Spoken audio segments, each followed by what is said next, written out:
의사 정원을 늘리는 얘기를 좀 하려고 하는데요. 2025년 대학 입시부터 의대 정원을 현재보다 1,000명 이상 늘리는 안을 발표할 것으로 예상됐는데 발표는 아직 안 했어요. 네, 맞습니다. 네, 그리고 또 지금 오락가락하고 있는 상황인 것 같더라고요. 이게 지금 의사 정원 늘리는 거는 꾸준히 주장해왔던 문제거든요. 근데 2020년에 정부가 의대 정원 확충과 공공의대 설립을 이제 추진하자 의사들이 어마어마한 파업을 했었거든요. 그때 네. 의사들 욕 많이 먹었습니다. 네, 그리고 일부 의대생들은 국가고시를 거부하는 뭐 그런 일들도 있었는데요. 이번에도 큰 반발이 예상이 됩니다. 어떻게 보십니까? 큰 반발은 기본 예상이 되긴 하는데 저는 굉장히 재미난 인터뷰를 찾았어요. 그 한 전공의가 의협인가요? 그 인터뷰를 좀 했는데 어떻게 이야기를 하냐면 윤석열 정권에서 파업은 신중해야 한다는 의견도 제시된 만큼 파업의 필요성은 인정하면서도 직접 참여하기엔 조금 꺼리는 경향도 있다. 그 이유가 무엇이냐? 지난 정권과 달리 이번 정권에서는 자칫 감옥을 진짜 갈 수 있다는 두려움이 흘러나오기도 한다. 그래서 사실 이 사안만 놓고 보면 파업을 해야 된다고 자기들은 생각을 하는데 네. 지금 정권이 달라졌기 때문에 문재인 정권 때는 파업을 할 수 있었지만 윤석열 정권 때는 감옥에 갈 우려가 있어서 파업을 못 하겠다는. 그러니까 문재인 정부 만만했다는 거잖아요. 네. 그래서 저는 뭐 기본 이 의협 이익 집단이잖아요. 의사들의 이권 카르텔을 지키기 위해서 이 사안에 대한 반발을 하겠지만 뭐 문재인 정권 때처럼 정권과의 전면전을 하는 기세로는 못 나오겠다 이런 생각이 들었습니다. 아니 그 국힘당에서도 이 의사 파업 했을 때 완전 네. 의사들 편을 들면서 앞으로 의협이랑 계속 소통해가지고 이 인원을 정리를 하겠다 막 그런 합의를 하고 파업이 끝난 거였잖아요. 네. 근데 지금 국힘당이 요새 뭐라고 하냐면 의료 인력 확충을 위한 의대 정원 확대는 더 이상 미룰 수 없는 과제다. 이거를 윤재호 국민의힘 원내대표가 막 발언을 해요. 네. 그리고 의대 정원은 2006년 이후 3,048명으로 무려 17년 동안 묶여 있었다. 그 사이에 이른바 응급실 뺑뺑이 사망사고가 반복되고 있고 지방의료는 붕괴 위기에 처했다. 이 상황이 3년 전에는 달랐습니까? 3년 후에 입을 싹 바꾸고 이게 진짜 해관수 문제랑도 똑같아요. 국힘당이 정말 뻔뻔한 자들입니다. 갑자기 또 의사 인력은 확충해야 된다는 거예요. 네. 그래서 윤석열이 이렇게 명령을 하니까 지금 국힘당은 그 방향에서 이제 입장문을 내고 있어요. 아마 추진을 밀어붙일 거라고 저는 예상이 되는데. 네, 맞습니다. 네. 근데 지금 이게 어쨌든 저는 윤석열이 사실은 의사들은 다 윤석열을 뽑지 않았겠어요? 네, 그렇겠죠. 네, 기득권층이기 때문에 국힘을 당연히 지지를 했을 겁니다. 그러면 의사들의 반발이 굉장히 거셀 걸로 예상이 되는데 네. 얼마나 주변에 압박을 많이 받겠어. 국힘당 의원들도 장난 아니게 압박을 받을 텐데 그럼에도 불구하고 윤석열이 왜 이 카드를 꺼냈는가 이게 지금 핵심인 것 같거든요. 네. 왜 어떻다고 보십니까?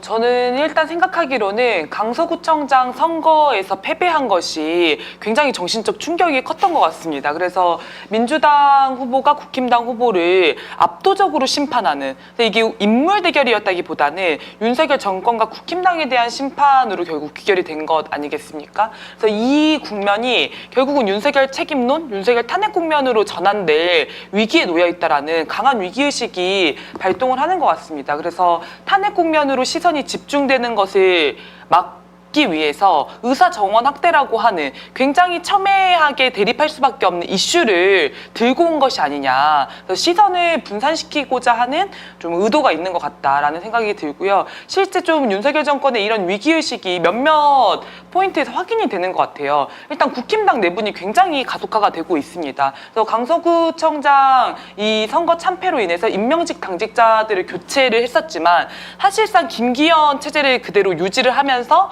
잘 알려지지 않는 친윤 인사들로 구성을 한 게 아니냐라는 국힘당 내부의 반발과 비판이 계속되고 있고 공천에서 이 윤석열이 힘을 빼야 된다, 손을 떼야 된다 이런 이야기도 나오고 있죠. 그리고 공수처가 최근 감사원에 대한 압수수색을 다시 시작을 했습니다. 전형적인 권력 누수 현상이잖아요. 그동안 감사원이 윤석열 정권의 또 다른 검찰이 되어가지고 윤석열이 못마땅해 하는 전 정권이라든지 여러 사안에 대해서 감사라고 하는 무기를 통해서 탄압을 하는 선봉에 서 있었는데 공수처가 이 감사원을 상대로 지금 수차례 압수수색을 시도를 하고 있습니다. 이런 권력 누수 현상도 있는 거고요. 그 다음에 실제 이런 국면에서 윤석열이 좀 주춤한다는 거죠. 아까 저희 그 적폐범죄 일람표에서도 다뤘지만 김행을 자진 사퇴시키지 않았습니까? 그걸 시작으로 해서 이제 차분하고 지혜로운 변화를 추진해야 된다. 국민소통, 현장소통, 당정소통을 강화해야겠다. 이런 입장을 내다가 최근에는 이런 입장을 냈어요. 국민은 늘 무조건 옳다. 어떤 비판에도 변명해서는 안 된다. 우리가 민생 현장으로 더 들어가서 챙겨야 한다. 이런 입장을 내면서 또 하나는 소모적인 이념 논쟁을 멈추고 민생에 집중해야 된다. 물론 윤석열이 가장 이념 논쟁에 자문요. 앞장서지 않았습니까? 공사한 전체주의 세력 운운하면서 윤정윤이 맞는 것 같아요. 윤석열의 직원 과거의 윤석열과 오늘의 윤석열과 미래의 윤석열이 다 다른 거죠. 근데 어쨌건 이런 입장을 낸다는 거는 분위기가 심상치 않다. 좀 물러서야겠다. 이런 거를 윤석열도 느끼고 있다는 거죠. 그래서 그런 속에서 의사정원 확대라고 하는 카드를 꺼내든 것이 아니냐. 이게 국민들은 좋아할 내용이거든요. 그쵸. 네. 진짜 실제로 지금 지역 의료 체계가 붕괴되고 있는 상황이잖아요. 네, 맞습니다. 근데 어쨌든 이게 저는 이제 이렇게도 생각을 해봤어요. 그러니까 의사 정원 증대하는 문제는 오랫동안 국민들이 염원을 해왔기도 했고 진보 진영에서 진짜 주장을 오랫동안 해왔던 거거든요. 네. 그래서 실제로 지금도 환영한다. 대신 공공의료를 더 강화하는 방향, 공공의대, 지역의료 이거에 대한 보완책이 함께 해야 된다. 뭐 이런 주장들을 하고 있어요.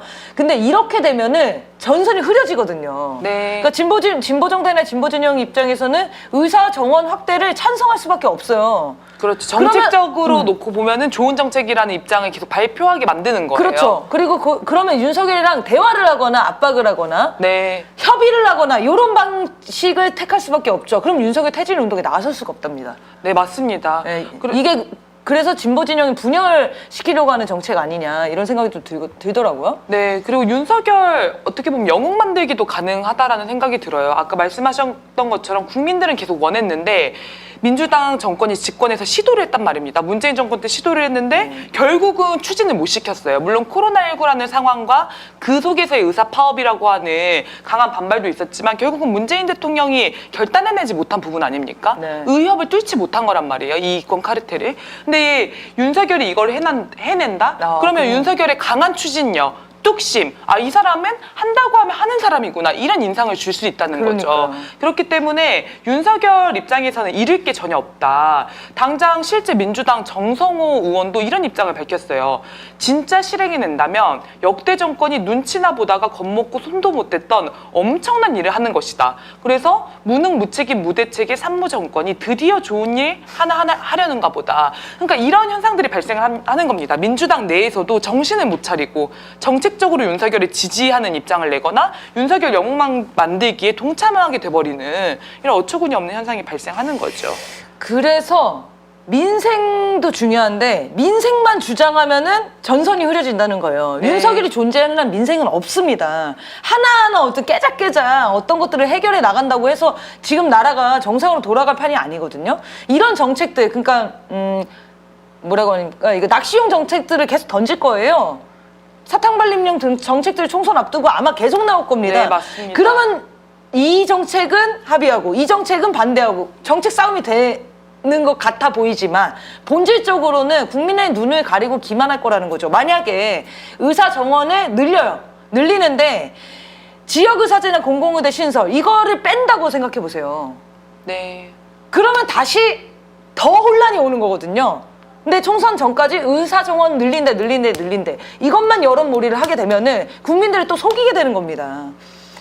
이런 지리한 논쟁을 할 게 아니라 정치적으로 심판을 하는 거에 더 우리가 좀 집중을 해야 되지 않나 저는 이런 생각도 드네요. 네, 그래서 늘린다고 해놓고 안 늘릴 수도 있는 거예요. 네. 그냥 사실은 국면 전환용 카드로 여론 환기용 카드로 계속 내놓고 뒤에 가서는 책임지지 않을 수도 있다라는 거죠. 그래서 지금 아까 윤석열이 이념 논쟁 멈추고 민생에 집중해야 된다라는 입장을 밝혔는데 어쨌건 강서구청장 선거가 이런 결과가 나오니까 총선까지 가려면 이런 식으로 민생에 집중하는 모습을 보여줘야겠다라는 어떤 전략적 필요성을 받는 것 같습니다. 그런데서 말씀하신 것처럼 이 윤석열이라고 하는 사람이 집권하는 그 자체, 존재 그 자체가 사실은 민생을 파탄내는 것으로 이어지고 있다라고 하는 이 대를 놓치지 않으면 정책적으로 이건 윤석열도 잘했어, 저건 뭐 잘했어 이런 식으로 평가가 들어가면 안 된다는 거죠. 사실 오세훈 서울시장 그리고 이명박 서울시장 했을 때 정책적으로 국민에게 분명 보탬되는 일이 뭐 10,000개, 20,000개를 했다고 하면 그 중에 한 개 왜 없겠습니까? 그렇다고 해서 우리가 오세훈과 이명박이 서울 시민의 삶을 질적으로 향상하고 어떤 진보 발전을 이뤄냈다라고 평가하지 않지 않습니까? 그런 인식을 명확히 가져야 된다 이런 생각이 듭니다. 이게 의사수만 늘려선 안 되죠. 바람직한 해결 방향은 뭐가 있을까요? 뭐 아까 말씀하셨던 것처럼 많이 이야기를 하는 것은 공공의대를 설립하자, 그다음에 지역의사제를 도입하자 이런 얘기들 많이 하고 있는 것 같아요. 근데 이제 단순히 의사 수를 늘리는 게 아니라 실제 의사가 전체적으로도 많이 부족합니다. 그렇지만 특히나 지금 부족한 게 필수 의료과들, 그런데 돈이 안 된다라고 생각해서 지원이 많이 안 되는 과들, 여기 의사 수가 절대적으로 부족하고요. 수도권이 아닌 지역에서의 의사 수가 절대적으로 부족합니다. 근데 그러면 이거는 민간의 영역에 맡겨놓는 방법만으로는 안 된다는 거죠. 그래서 여러 거점 지역의 공공의료원을 최대한 확대를 많이 하고요. 이 공공의료원의 의사로 이제 재직할 수 있는 이런 의사들을 양성하는 지방 국립대를 거점으로 해가지고 이제 지방 의사제를 도입한다든지 혹은 공공의대를 이제 공공의료원과 연계해가지고 도입을 한다든지 이런 방식이 있을 것 같아요. 근데 이제 윤석열이 지금 의사 정원 확대를 얘기하고 있지만 실제 공공의료 정책은 굉장히 후퇴하고 있다고 합니다. 그래서 지방의료원을 지원하는 사업 같은 경우에는 2년 연속 예산을 95억이나 줄였어요. 그래서 지방의료원의 운영 자체를 어렵게 하고 향후 공공의료를 확대하려고 하는 흐름을 좀 막은 행보도 있고요. 울산의료원과 광주의료원이 지금 건립을 하려고 시도를 하고 있는데 윤석열 정권 들어와서 울산의료원 설립을 무산을 시켰습니다. 근데 이유가 경제성이 없다라는 거예요. 근데 투자를 해야 또 경제성이 발생하는 거고, 이 경제성을 측정한다라고 하는 게 단순히 돈을 많이 벌어들이는 게 아니라 국민 건강과 삶의 질을 향상하는 걸로 측정을 해야 되는데 기재부는 그런 것들을 평가하지 않는다는 거죠. 광주 의료원 같은 경우에도 타당성 조사를 진행 중인데 사실상 무산될 가능성이 높다 이런 얘기가 나오고 있습니다. 네. 그런 와중에 의사들이 이런 얘기를 하고 있어요. 필수 의료진이 왜 부족하냐, 이거의 이유를 이렇게 주장하는 사람들도 있더라고요. 대한개원의 협회 김동석 회장이라는 사람이 얘기한 건데, 의사를 구속시키고 10억 원대 배상금을 물리는데 어떤 사람이 외과계나 위험 질환을 진료하려고 하겠냐. 정당한 수가를 줘야 하고, 그 다음에 의료사고 처리 특례법을 빨리 만들어서 의사를 선의의 의료행위에 의한 악결과에 의해서 의사를 구속하는 것을 막아야 된다. 네, 이 와중에도 의사의 어떤 이익을 지키기 위해서 정말 열심히 활동하시는군요. 사고가 안 나게 조심해야 되는 거 아닙니까? 사고가 났을 때 자기들이 살 길을 찾는 게 아니고. 그리고 비슷한 이 학회가 지금 문제인데요. 여기 한 12명이 소속돼 있는 그 학회예요. 그 학회의 대한일반과 의사 회장은 또 이런 얘기도 해요. 이제 수련을 받았어도 도저히 자기 전공으로는 경영이 힘들다고 생각해서 일반 의원으로 개원하는 회원들이 급격히 늘어나고 있다. 그러면서 필수 의료 전공을 해도 전문의를 취득해도 도저히 경영할 수 없기 때문에 살인적인 저수가와 의료기관 내 난동, 의사를 상대로 묻지마 소송을 벌이는 등 과도한 처벌이 있기 때문에 의사 수만 늘린다고 필수 의료를 하겠냐. 네. 이게 지금 의사들 일부의 생각인 거예요. 그러니까 필수 의료진이 부족한 이유가 자꾸 환자들이 소송을 걸어가지고 기피한다는 거예요. 네. 어떻게 봐야 됩니까?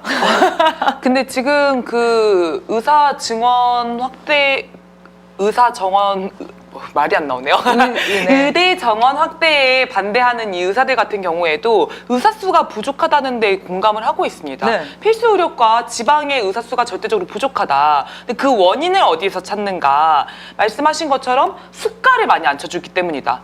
필수 의료의 항목에 들어있는 외과라든지 분만이라든지 이런 영역들이 수가가 낮다는 거예요. 그러니까 돈이 안 되니까 의사들이 안 하려고 하는 거 아니냐. 그러니까 대안으로 뭘 제시하냐면 수가를 늘리자는 거예요.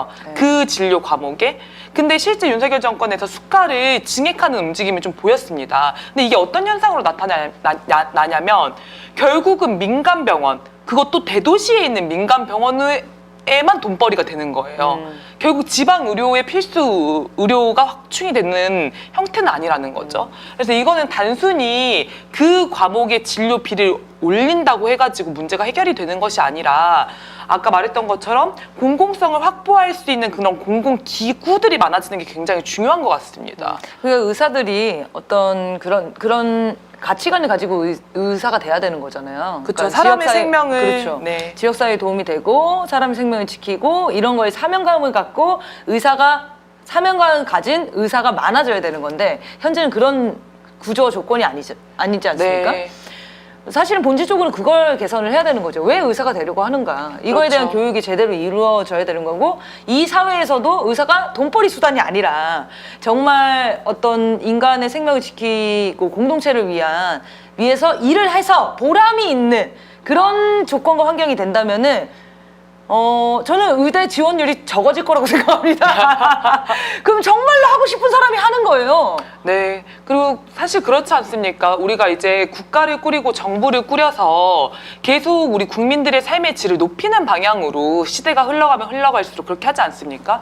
그러니까 먹는 문제, 입는 문제, 그다음에 주거의 문제, 의료의 문제, 삶을 살아가면서 필수적이라고 여겨지는 부분들에서의 수준을 계속 올려가는 거란 말이에요. 그러니까 의료의 문제도 어떤 소수의 돈을 가진 사람들만 좋은 의료의 서비스를 받는 것이 아니라 대다수의 국민들이 보편적으로 양질의 의료 서비스를 받는 게 굉장히 중요한 문제인 거죠. 그러면 사실 의사 수는 더 늘어야 된다. 이른바 국민 주치 시대가 와야 되지 않겠습니까? 그래서 네. 저는 보건소라든지 그런 자치단체를 중심으로 하는 이런 의료 시스템이 더 확충이 될 필요가 있다고 생각합니다. 그리고 뭐 어렵게 네. 얘기할 건 없고 의사가 많아지면 안 좋은 사람이 누굽니까? 의사가 안 좋겠죠. 네. 의사 활동을 통해서 돈을 벌려고 하는 의사에게 어. 좋지 않은 거죠. 그렇죠. 아니 근데 얼마나 벌려고 하면은 의사를 확충을 못하게 해요? 아니 그냥 얼마나 독점을 하고 싶으면. 근데 변호사 증언을 한다고 했을 때도 어쨌건 그 법조인 카르텔이 무너질까봐 네. 그 소수의 어떤 이익이 무너질까봐 굉장히 반대하지 않았습니까? 아니 그러니까 무너지면 얼마나 무너지냐는 거예요. 많이 뭐 수십억 수백억을 벌면서 살고 싶은 거예요?